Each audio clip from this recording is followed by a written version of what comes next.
So today I'm going to talk about how do we gain weight and why do we gain weight.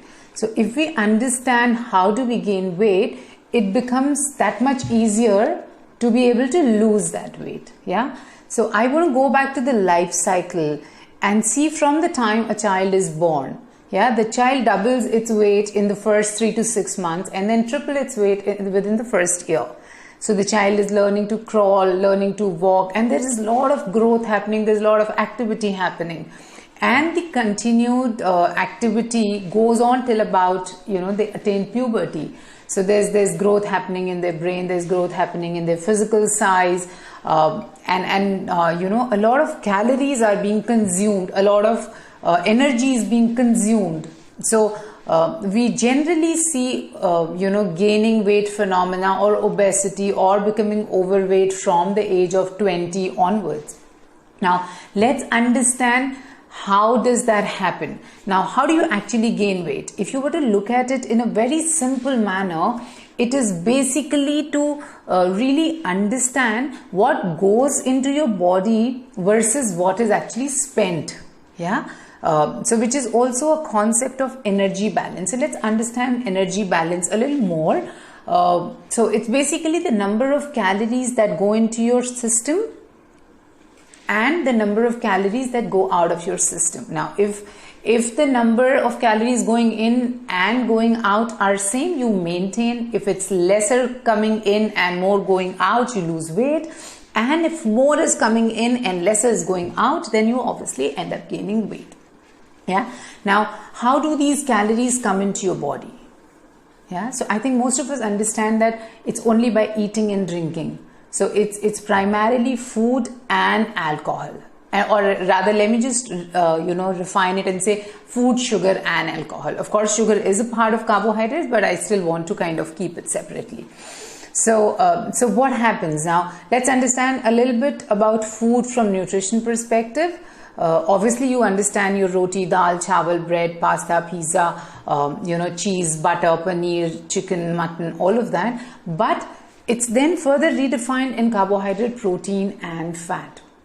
So you're basically intaking carbs, protein, fat, sugar, alcohol on daily basis. Yeah. And a certain amount of food is what we get used to. So let's say somebody says that, I've been eating 2 fulkas for the longest time in my life, or somebody says I've just been eating 1 cup of rice. So we get used to a certain eating pattern. So that's on an energy balance, one part of energy balance rather. So that's the calories coming in. Now, how do these calories go out? So there are 4 things that contribute to calories going out. So the first and the biggest chunk is basal metabolic rate.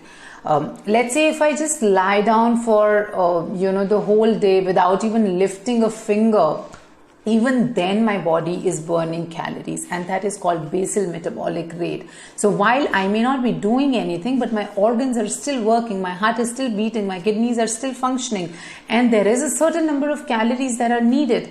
So that's my BMR, yeah, which is why a lot of emphasis on, I want to increase my BMR because people think if my BMR is high, that even if I eat more, I will be able to burn more.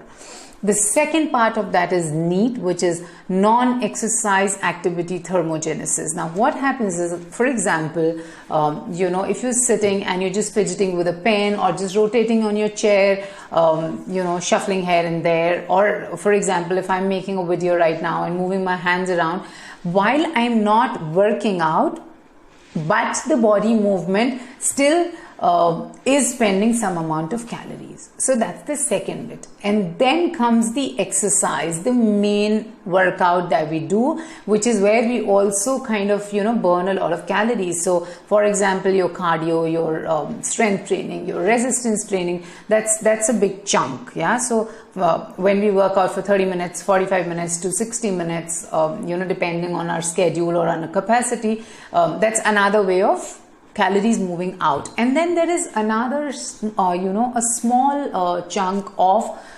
calories which go out is through thermogenesis food effect. So for example, if I eat carbs, my body needs more lesser calories to burn it, vis-a-vis if I eat more protein, because protein needs much more calories than any other food to burn it. So depending on what kind of food I'm eating, I may be burning lesser or more calories. So energy in is through food, alcohol and sugar. Energy out is through your BMR, through your non-exercise activity thermogenesis, through your scheduled workout, and through your thermogenesis effect of food.